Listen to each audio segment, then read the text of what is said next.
আজকে যারা এখানে উপস্থিত আছে সকলের উদ্দেশ্যে আমার তরফ থেকে শুভ নববর্ষের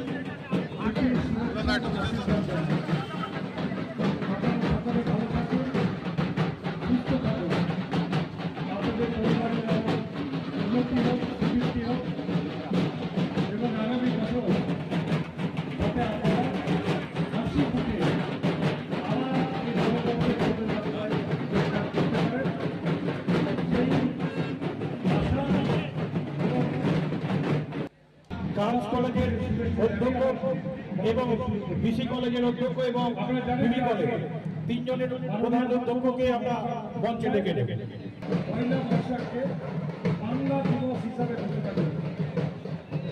আমরা পশ্চিমবঙ্গে বসবাস করি, আমাদের রাজ্য দিবস, সব রাজ্যের রাজ্য দিবস আছে, আমাদের পশ্চিমবঙ্গে ছিল না। কিন্তু পশ্চিমবঙ্গে আজকের দিন বাংলা দিবস হিসাবে মাননীয় মুখ্যমন্ত্রী ঘোষণা করেছে এবং সেই বাংলা দিবস পালন করতে আজকে আসানসোল সাংস্কৃতিক মঞ্চের পক্ষ থেকে গির্জামোড় থেকে যে বর্ণাঢ্য শোভাযাত্রা করে আপনারা এসছেন, এতটা পরিক্রমা করে এখানে উপস্থিত হয়েছেন, তার জন্য আমি আরো একবার আপনাদের ধন্যবাদ জানাই। একটু আগে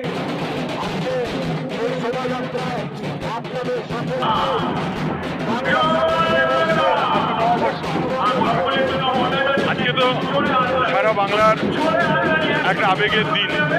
আজ বাংলা এক হয়ে সারা বাঙালিরা আজকে রাস্তায় নেমেছে আজ বিভিন্নভাবে দিনটিকে উদযাপিত করার জন্য। আমাদের এখানেও মাননীয় মন্ত্রী মলয় ঘটকের নেতৃত্বে এক বিরাট বর্ণাঢ্য মিছিল হলো। আমরা সারা আসানসোলবাসীকে ধন্যবাদ জানাবো। সারা বছর ভালো কাটুক, বাংলা ভালো থাকুক দিদির নেতৃত্বে।